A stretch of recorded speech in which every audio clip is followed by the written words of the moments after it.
La instauració d'aquest règim a la ciutat de Vic, que aprofitava velles dinàmiques i n'encetava de noves, es portà a terme en un ambient de fortíssima repressió social i política.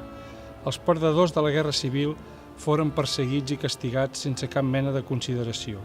S'imposà, enmig de la misèria econòmica i moral, el discurs de la victòria sobre l'Espanya roja i l'admiració pel militar que ho havia fet possible, el general Francisco Franco, com a recurrent leitmotiv que ho impregnava tot. Tanmateix fou tota la societat, no tan sols els perdedors, sinó també els indiferents, la que va patir l'atmosfera opressiva del franquisme. De cop i volta, la llengua catalana passà a ser proscrita en l'àmbit públic. Les entitats ciutadanes foren posades sota vigilància administrativa i les diversions populars, com ara el cinema o els balls, esdevingueren sospitoses. Una nova vella Espanya arribava a Vic, de la mà d'una victòria militar forjada després de 3 anys de patiments.